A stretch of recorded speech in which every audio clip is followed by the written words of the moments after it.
fait. Alors, monsieur, bienvenue Mabile Mono. Je suis en charge de la commission communication pour cette manifestation. Voilà, donc nous sommes du Congo-Brazzaville, comme vous le savez.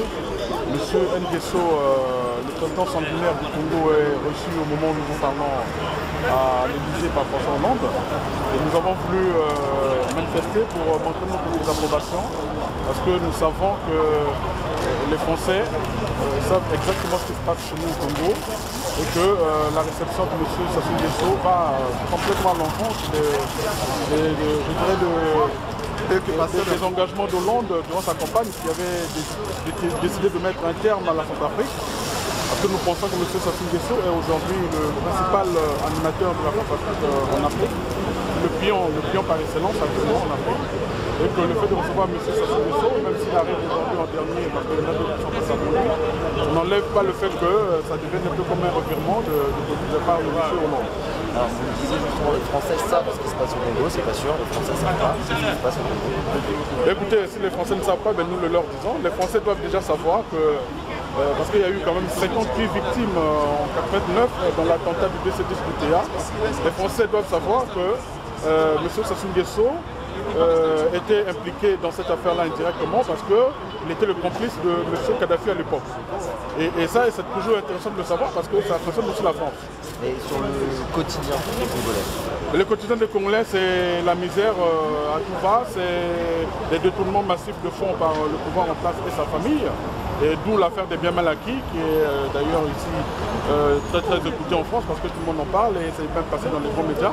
Donc le quotidien, c'est le manque d'hôpitaux, c'est le manque donc, de soins, c'est la misère comme je le dis. C'est des écoles où il manque des tables bancs, les enfants sont assis à même les sols. C'est aussi l'accaparement de tout ce qui est tous les pans de l'économie, si vous voulez. Ensuite, écoutez, en gros, c'est la misère, vraiment la misère tous les jours. Qu'est-ce que fait Sassou Nguesso travaille pour lui et son clan. Mais à l'intérieur, il fait croire qu'il travaille pour le Congo. Je vous dis que ça fait bientôt 32 ans que Sassou Nguesso est au pouvoir. Et là, il veut même oser vouloir modifier la constitution, ce que les Congolais ne veulent pas. Donc si jamais Sassou était vraiment un président qui travaille pour le pays, en 32 ans de pouvoir, ceux qui allaient au Congo allaient quand même voir ce place, la réalisation de Sassou Nguesso depuis 30 ans.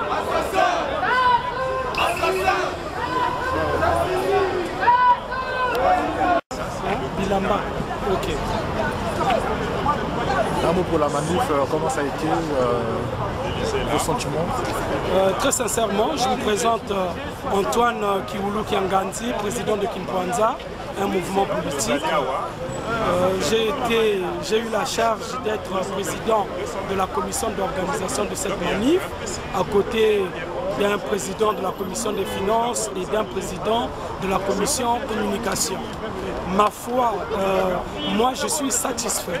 Je suis entièrement satisfait parce que faire une manif un jour ouvrable, un lundi, et sachant que nous n'avons connu l'agenda précis de M. François Hollande que le vendredi, c'est-à-dire qu'il recevait Sassou Nguesso le lundi à 10 h, alors on n'a pas pu communiquer plus tôt. C'est ce qui fait que les gens n'ont pas pu poser leur RTT, prendre des congés pour ce jour. Et il faut se réjouir pour la centaine de manifestants que nous étions ici, qui ont accepté de perdre une journée de travail pour venir manifester pour les libertés politiques, pour les libertés civiles, pour la démocratie au Congo. Moi je dis chapeau. Voilà, c'est la manif a réussi et nous demandons à François Hollande de tenir sa promesse électorale. Sassou Nguesso est un putiste. Nous voulons la démocratie, nous voulons les libertés au Congo et ce n'est pas avec Sassou Nguesso.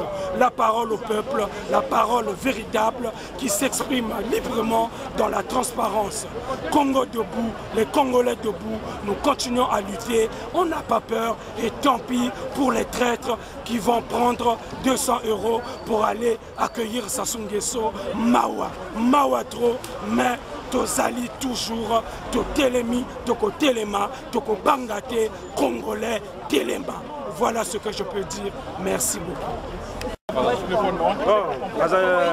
Comme tu l'as vu, on est ici, rassemblés, parce que le président normal vient de recevoir un dictateur anormal. Donc, comme vous comprenez, aujourd'hui, la situation du Congo est très chaotique. Donc, le Congo, c'est une catastrophe du 21e siècle, catastrophe économique. Avec 3 millions d'habitants, on se retrouve avec une population, avec 3 millions d'habitants et 4 000 milliards de budget et avec une production pétrolière journalière de 400 000 barils par jour, on se retrouve avec une population pauvre à 90%. Et une population pauvre qui ne travaille pas. Et avec une famille, un pouvoir monarchique où le président prend tout le pouvoir, où les enfants cumulent des fonctions. C'est pas normal. Donc ce combat-là, on va la continuer, on ne va pas lâcher, on continuera ce combat jusqu'au bout. Ce pouvoir doit partir. Ce pouvoir moribond qui a montré ses limites dans la gabegie financière, dans les assassinats, doit partir. Le Congo doit respirer de ses enfants. Nous sommes là, le pays va changer. Merci.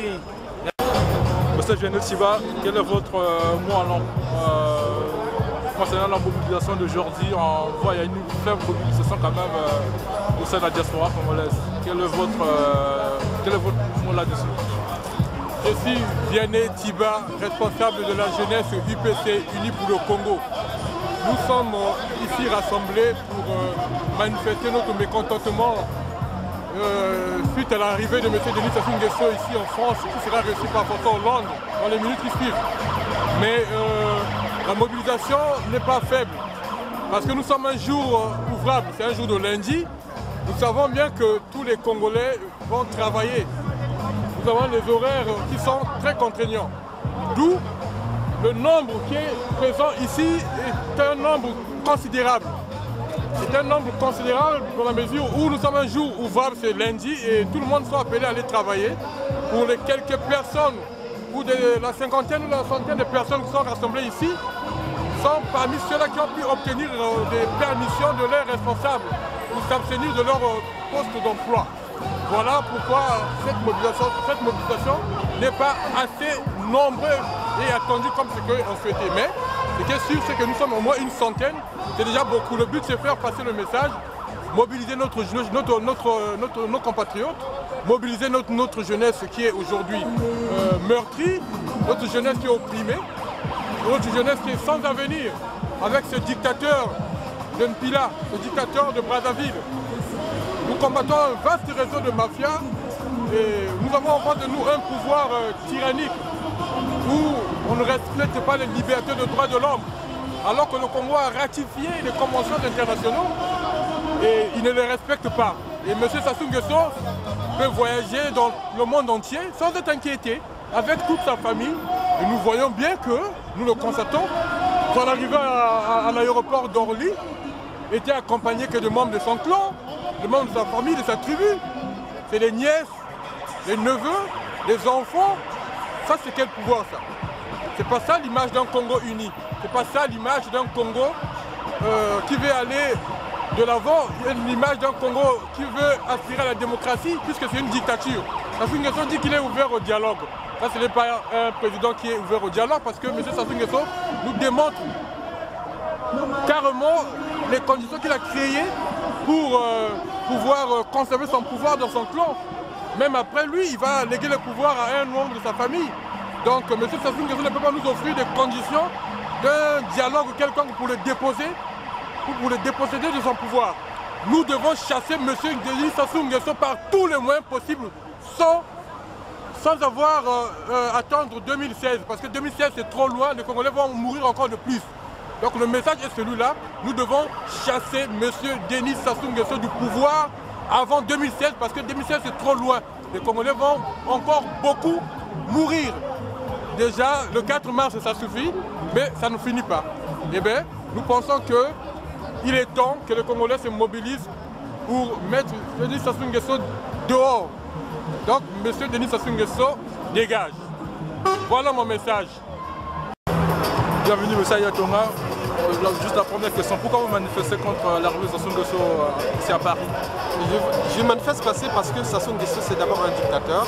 Parce que moi, le but est d'abord de devenir qu'est-ce qu'un dictateur. Un dictateur, c'est un homme politique qui exerce tous les pouvoirs de façon absolue, sans qu'aucune loi ou institution ne les limite dans le temps. Autrement dit, un dictateur, ça débute le pouvoir à longueur d'année.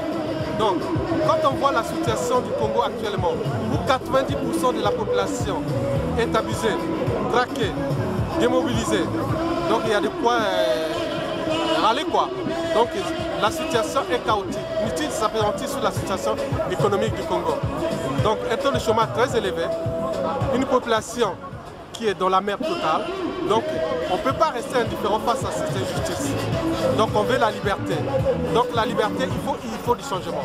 Donc le changement, il faut que le dictateur s'en aille. Voilà. Quel message adressez-vous au président François Hollande qui reçoit aujourd'hui le dictateur congolais Denis Sassou Nguesso?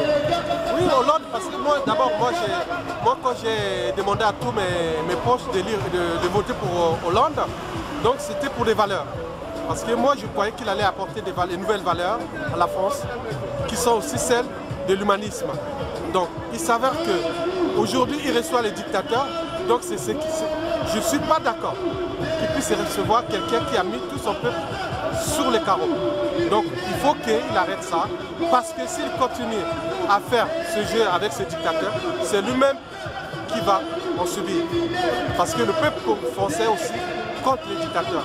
Donc il faut qu'il arrête de recevoir des gens qui ont mis leur population, leur peuple à la sorte de vautours et de tout ce qui pille un pays.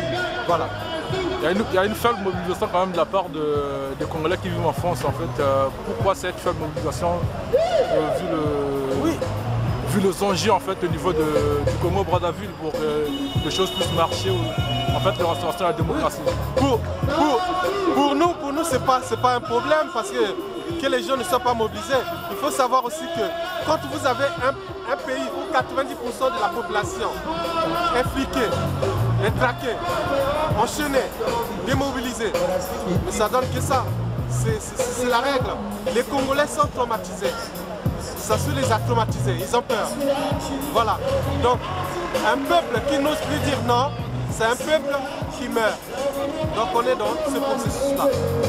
Voilà. Donc, si les Congolais ne viennent pas manifester, malgré les valeurs nobles que nous sommes en train de propager ici, mais c'est qu'il est traumatisé, le peuple-là. Ils sont traumatisés dans leur cerveau. Donc, il faut changer ces logiciels-là. Les gens ne doivent plus dire non.